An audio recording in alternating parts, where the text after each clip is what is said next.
चढ़ाने वाले हैं। फिर सोचा कि कोई एक गवाही कार चाहिए, तो उन्होंने केतकी का फूल अपने साथ में ले लिया और कहा कि यदि तूने मेरी गवाही दे दी तो मैं तेरी पूजा का प्रभाव बढ़वा दूंगा। बहुत ध्यान से सुनिए, केतकी का फूल, केतकी का फूल तैयार हुआ। ब्रह्मा जी चल करके आए, भगवान शंकर के सामने पहुंचे, न वंदन किया न प्रणाम किया। भोलेनाथ ने कहा, ब्रह्मदेव क्या हुआ, पता लगा के आए क्या?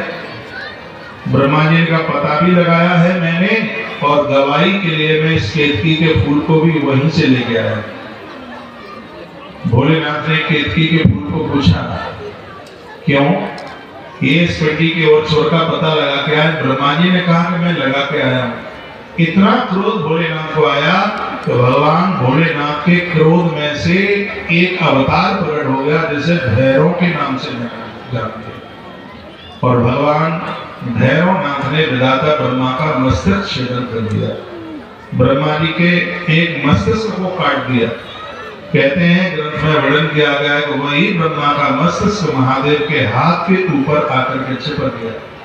शंकर जी सभी तीर्थों में पहुंचे, लेकिन वो ब्रह्म हत्या छूट नहीं रही थी। जैसे काशी के पास में पहुंचना हुआ तो हाथ से ब्रह्मा जी का मस्तक धराम से धरती पर गिरा। आज उस स्थान को कपाली क्षेत्र और महादेव को कपालेश्वर के नाम से इसीलिए जाना जाता है।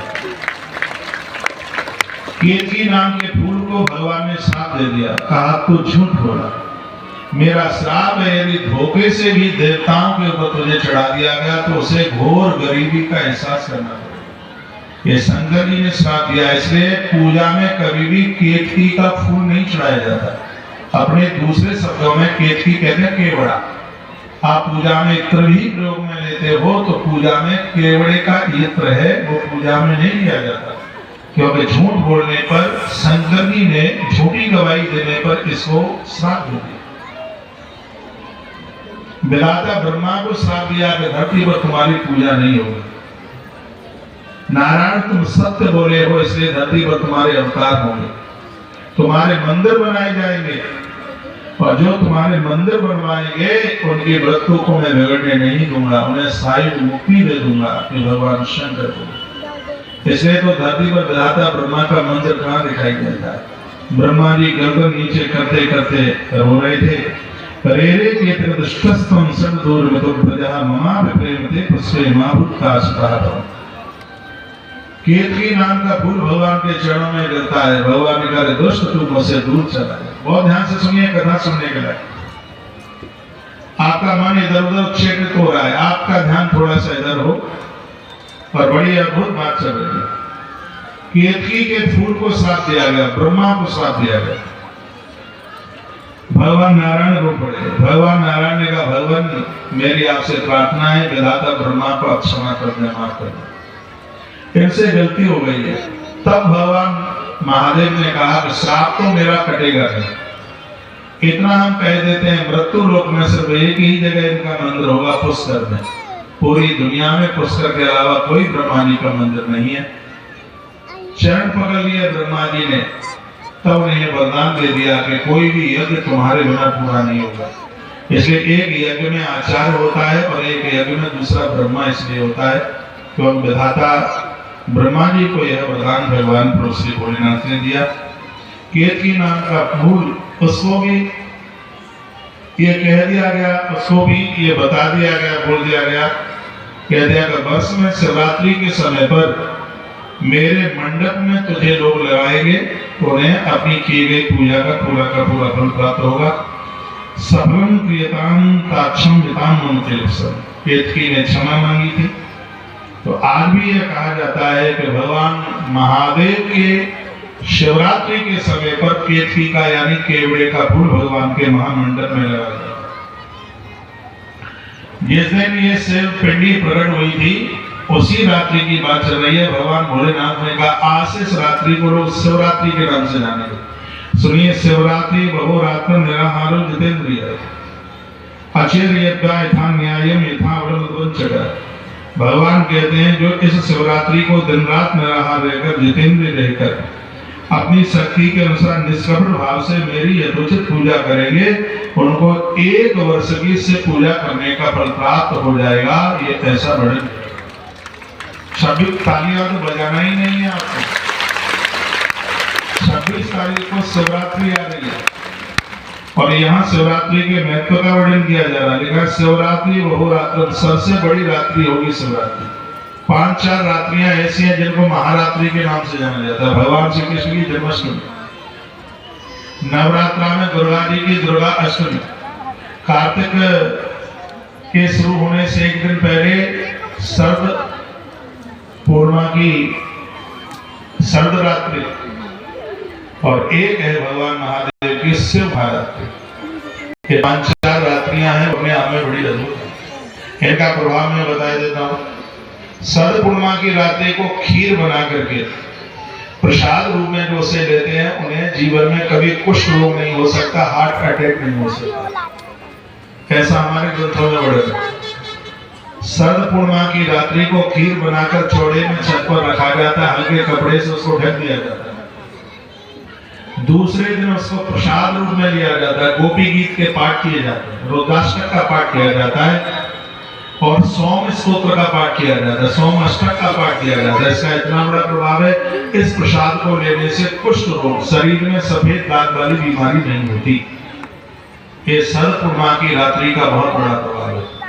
दुर्गाष्टमी की रात्रि को पूजन करने से, जागरण करने से नारी का सुहाग कभी जीर्ण विजीर्ण नहीं हो सकता। देहि सौभाग्य आरोग्यम देहि में परमं सुखम रूपम देहि जम देहि यशो देहि दसो देहि। जो नवरात्रा की अष्टमी की रात्रि को जागरण करते हैं, माँ का जागरण कराते हैं, जगराता कराते हैं, उस घर में पुत्र और पति दोनों की उम्र बढ़ती है। ऐसा कालिका पुराण में वर्णन है। अब तीसरी रात्रि है, शरद पूर्णिमा की रात्रि हो गई, दूसरी दुर्गाष्टमी की रात्रि हो गई, और तीसरी और है भगवान कन्हैया की रात्रि। जो जन्माष्टमी की रात्रि को भगवान का उपवास करते हैं, पूरे दिन कन्हैया की जन्माष्टमी मनाते हैं, भगवान श्री कृष्ण का उत्सव मनाते हैं। कहा जाता है कि उस नारी की कोख है वो कभी बांध नहीं होती। ऐसा ब्रह्म वैवर्त पुराण के अंतर्गत वर्णन है, जिसमें जन्माष्टमी की महामहिमा का वर्णन किया गया है। जो अविवाहित कुंवारी बेटियां ये जन्माष्टमी का व्रत करती हैं, इसके प्रभाव से उन्हें अच्छे घर और वर और अच्छी संतान की प्राप्ति होती है। भगवान श्री कृष्ण की जन्माष्टमी का कितना बड़ा प्रभाव है। और चौथी रात्रि है भगवान महादेव। तत्फलम लभते श्रद्धेय शिवरात्रुस मदर्चेत। लिखा गया कि ये तो बहुत बड़ी महारात्रि है।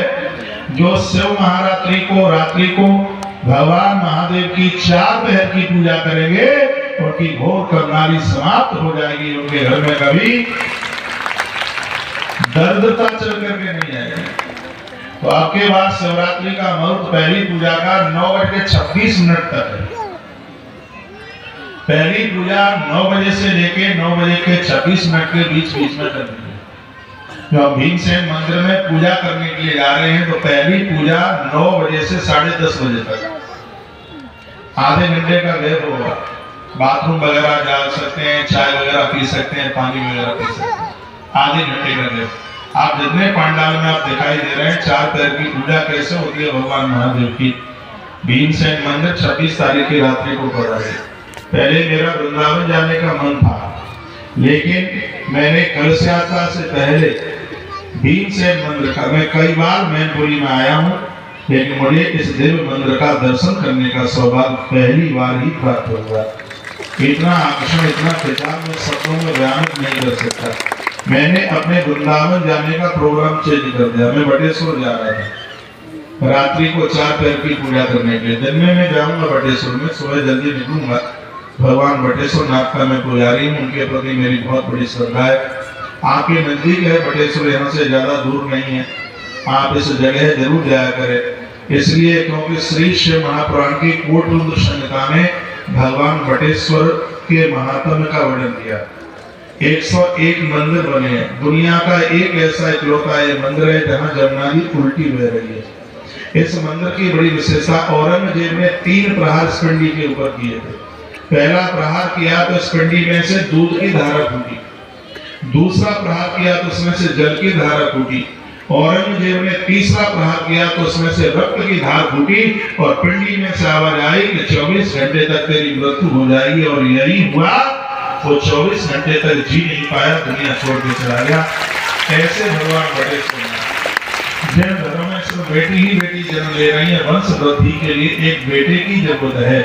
तो ऐसे स्त्री पुरुष को भगवान बटेश्वर नाथ का दर्शन जरूर करना चाहिए। कलकाल के अद्भुत देव हैं। विधाता ब्रह्मा जी ने यहाँ तप किया था। भोलेनाथ छोटे से बच्चे के रूप में चल के आए, इसलिए इस मंदिर का एक नाम ब्रह्मलाल और है। एक बात और मैं आपको निवेदन कर दूं, राजा सूरसेन के 12 पुत्र हुए। सूरसेन राजा की राजधानी रही है। इसलिए बटेश्वर से 3 किलोमीटर आगे एक गांव है जिसका नाम है सोरीपुर। राजा सूरसेन वहीं के थे। ब्रह्म वैवर्त पुराण में कथाएं बड़ी विस्तार पूर्वक बनती हैं। ये राजा बिल्कुल वहीं के थे। 12 बेटे थे। उनके सबसे बड़े बेटे थे वसुदेव और उनके छोटे बेटे थे पारस्वनाथ। ये वही पारस्वनाथ है जिन्होंने जैन धर्म को स्वीकार कर लिया। इसलिए सौरीपुर में आप जाके देखेंगे तो आज भी वहां एक विलक्षण जैन मंदिर बना हुआ है। उनके बड़े बेटे थे जिनका नाम था श्री वसुदेव। यदि वसुदेव और माता देवकी को मथुरा के कारागृह में न डाला गया होता तो भगवान श्री कृष्ण की जन्मभूमि बटेश्वर धाम होता। यह स्थान बड़ा अपने आप में अद्भुत है। सभी तीर्थों का भांजा माना गया है। पूरी दुनिया का इकलौता ऐसा मंदिर है जहां कावड़ों की संख्या में दूसरा नंबर है उसका।